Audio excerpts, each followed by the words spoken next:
Hello students, so in our previous video we have discussed about nutrition in amoeba and nutrition in human beings. ठीक है, तो आज हम अपना जो नेक्स्ट लाइफ प्रोसेस है दैट इज रेस्पिरेशन वो स्टार्ट करेंगे. ठीक है, अब हमने न्यूट्रिशन ली किस लिए, ताकि हमारी बॉडी को जो है वो एनर्जी मिले.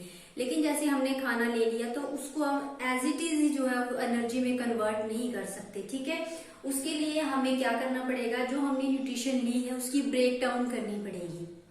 और ब्रेक डाउन जो है वो हम कौन सी प्रोसेस से करेंगे, with the help of respiration. ठीक है, respiration is a process where the body break down the glucose with the help of oxygen. इसमें रेस्पिरेशन क्या करेगी, जो हमारा फूड है इसको ऑक्सीजन की प्रेजेंस में क्या करेगी, उसकी ब्रेक डाउन करेगी. यहाँ हमारा ग्लूकोज भी हो सकता है, हमारे प्रोटीन्स भी हो सकते हैं, हमारे फैट्स भी हो सकते हैं. मतलब जिस तरह का फूड हम ले रहे हैं, चाहे वो कार्बोहाइड्रेट है, प्रोटीन है, फैट है, लेकिन ऑक्सीजन की प्रेजेंस में क्या होगी, उसकी ब्रेक डाउन होगी. उससे जो एनर्जी निकलेगी फिर हमारी बॉडी जो है वो उस एनर्जी को क्या करेगी, वेरियस लाइफ प्रोसेसेस को कैरी आउट करने के लिए जो है वो यूज करेगी. ठीक है, तो रेस्पिरेशन क्या हुई, it is a process where the body break down the food which may be glucose, protein और फैट इनटू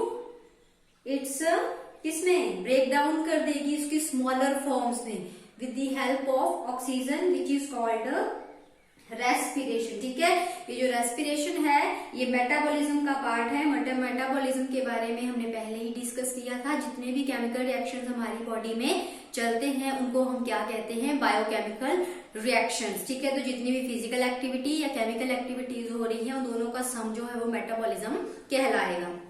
तो रेस्पिरेशन क्या है, it is a part of metabolism where energy molecule is release, जहां पे energy molecule जो है वो release होगा और कार्बन डाइऑक्साइड और जो वाटर है वो प्रोड्यूस होंगे. ठीक है, उसके बाद हमने दो चीजें सुनी हैं, एक है ब्रीदिंग और एक है रेस्पिरेशन. ठीक है, तो कुछ लोगों का मानना है कि ये जो ब्रीदिंग और जो रेस्पिरेशन है वो एक ही चीज है. हालांकि कुछ बुक्स में भी ऐसा लिखा गया है कि ब्रीदिंग और रेस्पिरेशन एक चीज है, लेकिन जो ब्रीदिंग और जो रेस्पिरेशन है they are not the same thing, they have different meaning. अब वो क्या डिफरेंस है, ध्यान से सुनिए.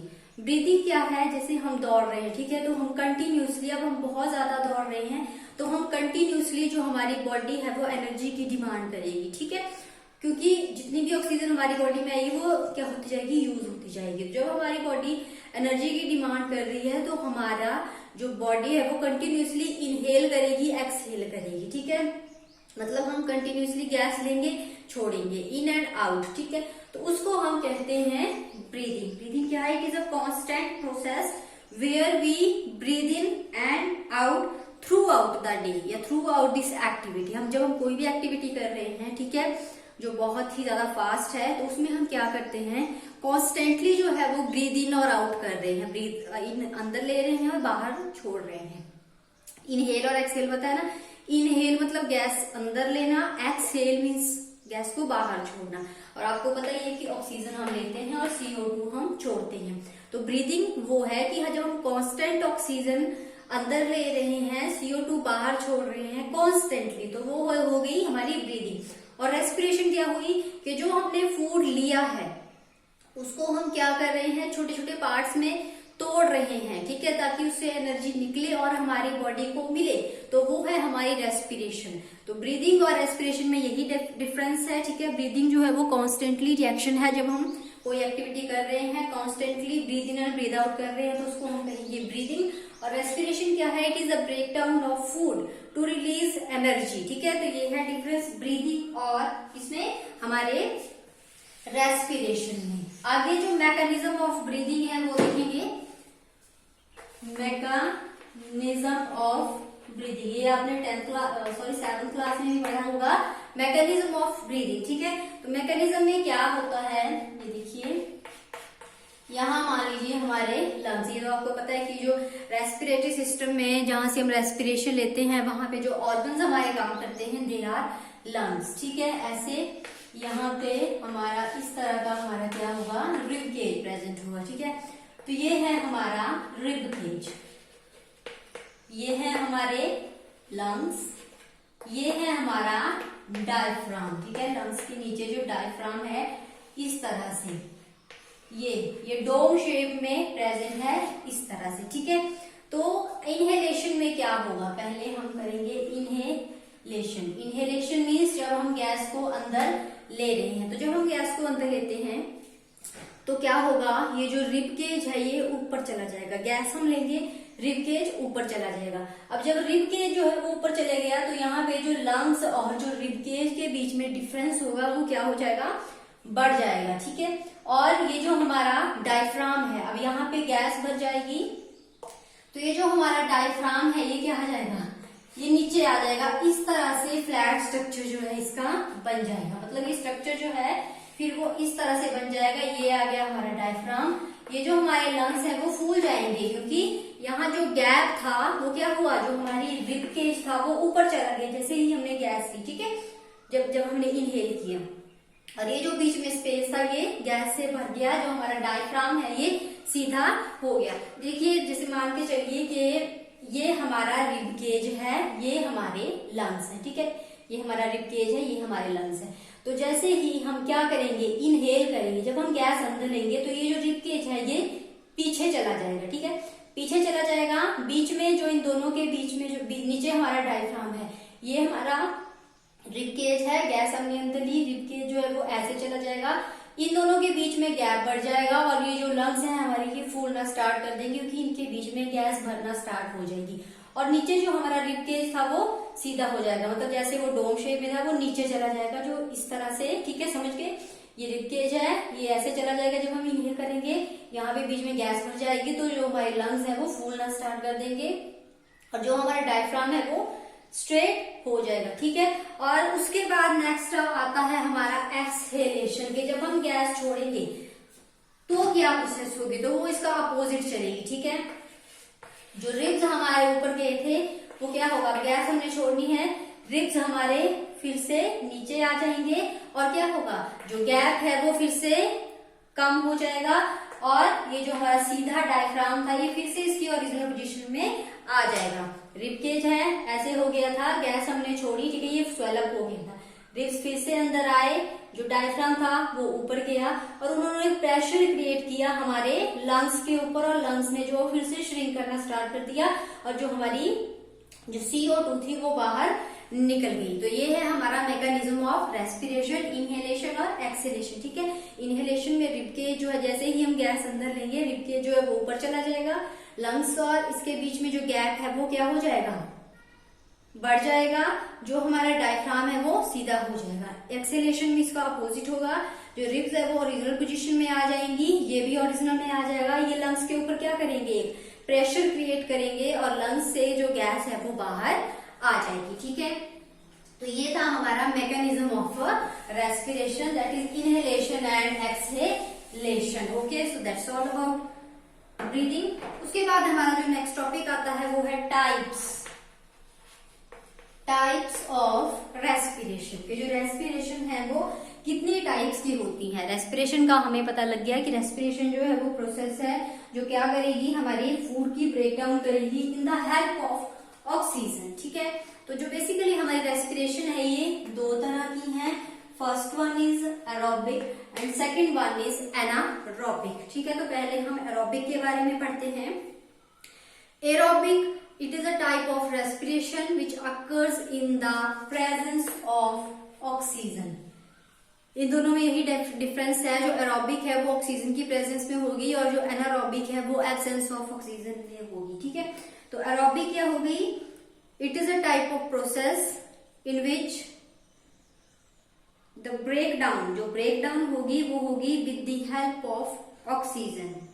और इसमें क्या होता है, 38 ATP जो है वो प्रोड्यूस होते हैं ड्यूरिंग एरोबिक रेस्पिरेशन। ये आपको डिफरेंशिएट करने के लिए जब क्वेश्चन आएगा तो आप वहां से उसको कर सकते हो। एक तो ये प्रेजेंस ऑफ ऑक्सीजन में हो रही है, दूसरी इसमें 38 ATP जो है वो रिलीज हो रहे हैं। ये कहाँ पे होती है, इन साइटोप्लाज्मा एंड माइटोकॉन्ड्रिया।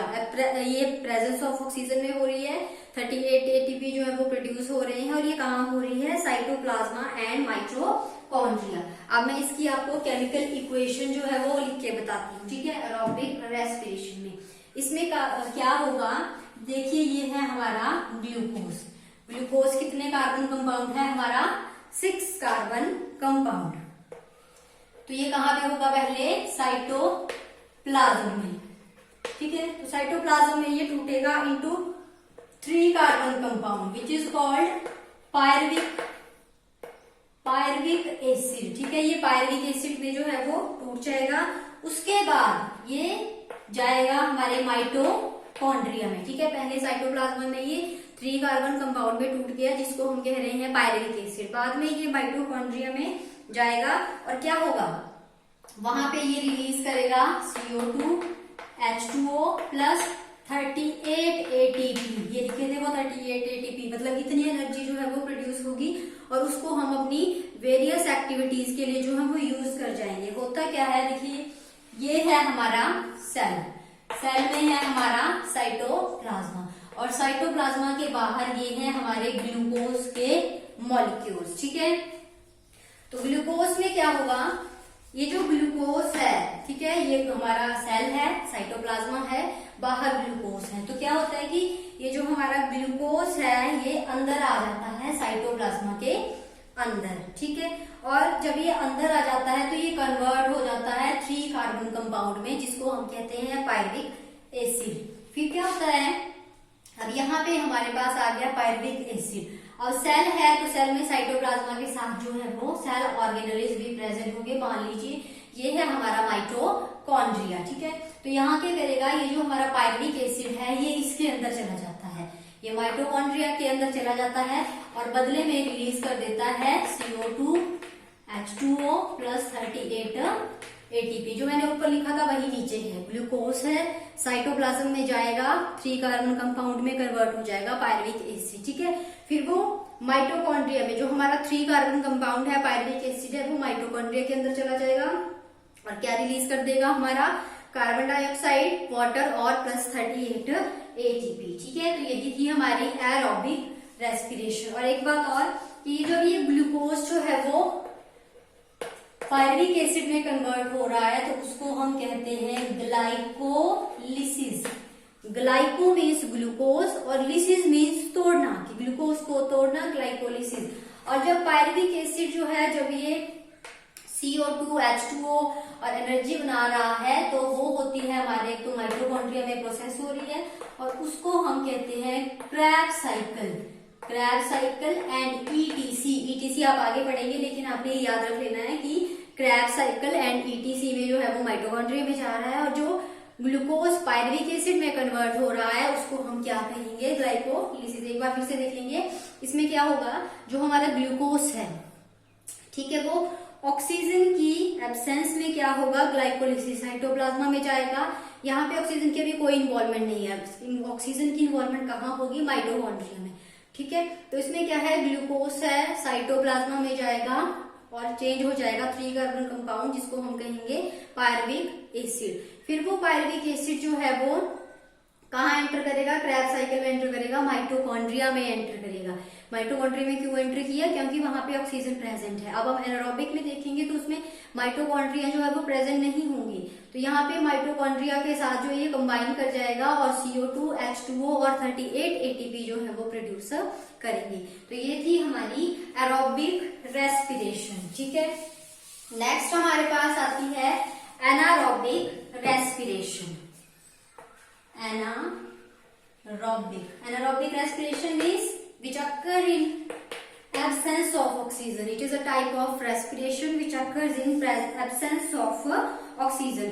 इसमें क्या होता है, इनकम्प्लीट ब्रेकडाउन होती है हमारे फूड की, हमारे रेस्पिरेटरी सबस्ट्रेट्स की, ठीक है, और एनर्जी जो है वो थोड़ी सी रिलीज होती है, ठीक है। एनारोबिक रेस्पिरेशन में क्या है, और दूसरे में कंप्लीट ब्रेकडाउन थी, इसमें इनकम्प्लीट ब्रेकडाउन होगी, ठीक है, और एनर्जी जो है वो भी थोड़ी ही रिलीज होगी। वहां पे 38 ATP प्रोड्यूस होते थे, यहाँ पे 2 ATP, एडेनोसिन ट्राइफॉस्फेट, पता है, यहाँ पे 2 ATP जो है वो प्रोड्यूस हो रहे हैं, और उसको हम यूज कर लेंगे। मान लो कि ऐसी कंडीशन आ गई कि हमने जो है वो पूरी एनर्जी अपनी यूज कर ली, ठीक है, हमने खाना भी नहीं खाया है, एनर्जी पूरी रिलीज हो गई, तो उसमें क्या होगा, वहां पे हमारी जो एनारोबिक रेस्पिरेशन है वो काम आएगी। ऑक्सीजन हमारे पास है नहीं, लेकिन थोड़ी बहुत जो एनारोबिक रेस्पिरेशन ने ब्रेक डाउन की होगी उसको हम यूज कर सकते हैं। जो हमारे पास अब हमने 38 एटीपी जो है वो यूज कर लिए, तो वहां ये भी जो है वो थोड़ा बहुत हमारी हेल्प करेंगे। 38 एटीपी यूज कर लिए, हमारी बॉडी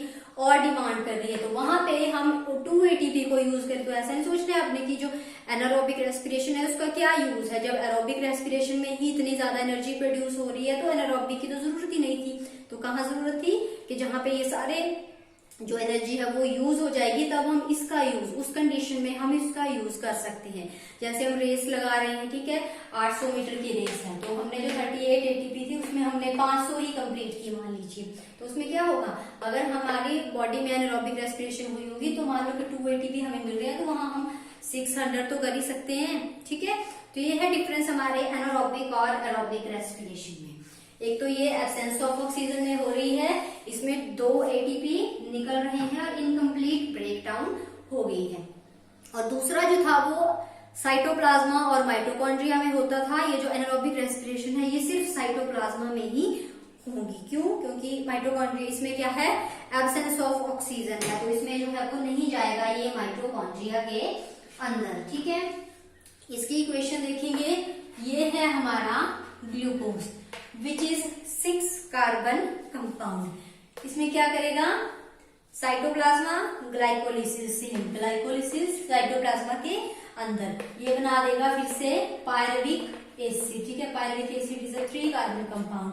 अब क्या होगा आगे, अब माइटोकॉन्ड्रिया में भी तो ये जाएगा नहीं, तो ये फिर से, क्योंकि इसमें ऑक्सीजन जो है वो नहीं है, ठीक है, नहीं है ऑक्सीजन, तो फर्दर जो प्रोसेस, जो थोड़ी बहुत फिर से जो ब्रेकडाउन होगी वो साइटोप्लाज्मा के अंदर ही होगी। और कहा, हमारी मसल सेल्स में, ठीक है, जो हमारी मसल की सेल्स है वहां पे होंगी। फिर ये इसको किसमें कन्वर्ट कर देगा, इनटू लैक्टिक एसिड, और 2 एटीपी जो है वो प्रोड्यूस हो जाएंगे। और ये जो लैक्टिक एसिड है it is again 3 carbon compound. अब यहाँ पे आप देखेंगे कि ये भी 3 कार्बन कंपाउंड था, ये भी 3 कार्बन कंपाउंड था, तो ये टूटा कैसे, तो इसमें हम कार्बन को नहीं तोड़ रहे हैं, इसमें इनके बॉन्ड्स को तोड़ रहे हैं, ठीक है। पायरुविक एसिड के बॉन्ड्स को हमने तोड़ा, एनर्जी रिलीज हुई, भले ही वो 3 कार्बन ही रहा, लेकिन एनर्जी रिलीज हुई और उसके बॉन्ड भी टूटे, तो ये फिर से 3 कार्बन कंपाउंड में ही टूटेगा, जिनको हम कहेंगे लैक्टिक एसिड। अब आपने क्या देखा होगा कि जब हम बहुत ज्यादा दौड़ के आते हैं तो क्या होता है, हमारी जो मसल्स हैं वो क्रैम्प, हमारी मसल्स में क्रैम्प मतलब बहुत पेन होता है। वो कैसे, क्योंकि जब हम बहुत ज्यादा दौड़ रहे हैं, ठीक है, एनर्जी हमारी जो यूज हो गई, जो एरोबिक रेस्पिरेशन से हुई थी, फिर हमने एनारोबिकली जो है वो रेस्पिरेशन प्रोड्यूस करना स्टार्ट किया, तो क्या होगा, जो हमारा पायरुविक एसिड है वो किसमें चला जाएगा, किसमें कन्वर्ट हो जाएगा, हमारे लैक्टिक एसिड में, क्योंकि एब्सेंस ऑफ ऑक्सीजन है।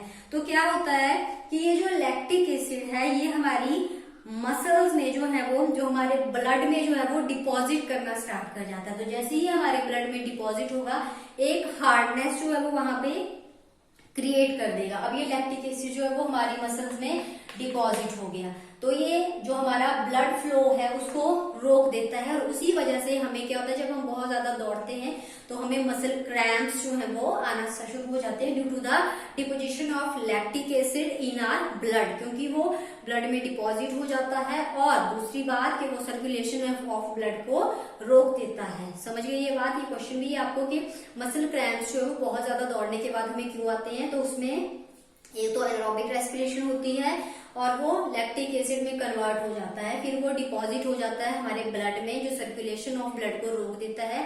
उसी वजह से हमें जो है वो मसल क्रैम्प्स या हमारी मसल्स में पेन करना जो है वो स्टार्ट कर देते हैं, ठीक है। तो एक बार, और ये जो रेस्पिरेशन है दोनों, इसको हम सेलुलर रेस्पिरेशन भी कहते हैं। सेलुलर मीन्स ये सेल के अंदर हो रही है, ठीक है। तो एक बार कंबाइन देख लीजिए दोनों को, ये है हमारा ग्लूकोज, ठीक है, इसको 2 में कन्वर्ट कर दीजिए, मतलब plus oxygen means presence of oxygen, minus oxygen means absence of oxygen, ठीक है।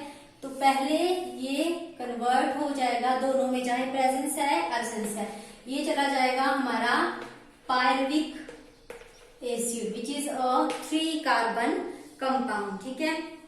फिर यहाँ पे प्रेजेंस ऑफ ऑक्सीजन और यहाँ पे एब्सेंस ऑफ ऑक्सीजन। तो यहाँ पे आपको पता है प्रेजेंस ऑफ ऑक्सीजन कहाँ पे होगी, साइटोप्लाज्मा और माइटोकॉन्ड्रिया में, और कन्वर्ट हो जाएगा CO2 H2O प्लस 38 ATP। तो ये आ गई हमारी एरोबिक रेस्पिरेशन।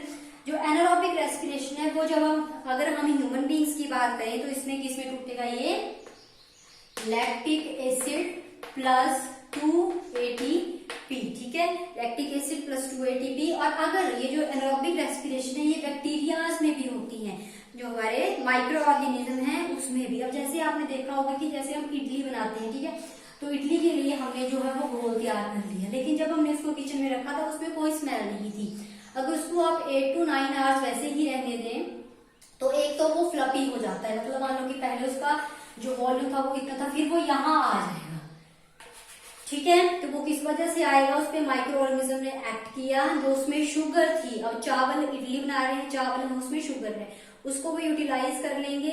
अंधेरे में हमने वो रखा है तो वहां तक जो है वो लाइट नहीं पहुंच पाएगी, वो एक फ्लपी जो है वो क्या बना देगा, स्ट्रक्चर बना देगा, ठीक है। और उसमें से जो है वो स्मेल भी आना शुरू हो जाएगी। तो मतलब ये जो हमारे ईस्ट सेल हैं, जो हमारे माइक्रो ऑर्गेनिज्म हैं, वो एनारोबिकली कैसे करते हैं, वो कन्वर्ट हो जाते हैं into ethanol plus CO2 plus 2 ATP। इसमें क्या हो रहा है, ग्लूकोज कन्वर्ट हो रहा है into ethanol, CO2 and ATP। Ethanol जो है वो क्या बना, इसने इथाइल अल्कोहल बना दी। जो स्मेल आ रही है हमें उस बॉडी से वो है इथेनॉल की वजह से। CO2 उसने बाहर निकाला तभी तो वो फ्लपी हो गया, CO2 बाहर चली गई और वो फ्लपी मटेरियल हमारे पास रह गया। और जो ATP है उसका यूज जो है वो ईस्ट सेल ग्रोथ के लिए करेगा, ताकि जो बैक्टीरिया है वो कंटिन्यूसली जो है वो क्या करते रहे, डिवाइड करते रहे। तो that's all about aerobic and anaerobic respiration. Aerobic में ग्लूकोज है, पायरुविक एसिड में कन्वर्ट हुआ CO2 H2O 30 ATP। इसमें एनारोबिक में जो साइटोप्लाज्मा में ही होगी और कन्वर्ट हो जाएंगे लैक्टिक एसिड इनटू 2 ATP, ठीक है। और जो हमारे ईस्ट सेल है उसमें क्या होगा, इथेनॉल, CO2 और 2 ATP जो है वो प्रोड्यूस होंगे। बाकी हमने मैकेनिज्म ऑफ रेस्पिरेशन किया, उसमें क्या होगा, इनहेलेशन में रिब केज पहले ऊपर जाएगा, जो डायफ्राम है वो नीचे आ जाएगा, और बीच का स्पेस जो है वो किससे भर जाएगा, हमारी गैस से भर जाएगा। एक्सेलेशन में डायफ्राम और जो हमारा रिब केज है वो रिंदर पोजीशन पे आ जाएगा, वो लंग्स को फोर्स करेंगे ताकि वो क्या करे, गैस को बाहर निकालें। तो वो था हमारा मैकेनिज्म ऑफ रेस्पिरेशन। बाकी हम अपनी नेक्स्ट वीडियो में पढ़ेंगे। Thank you.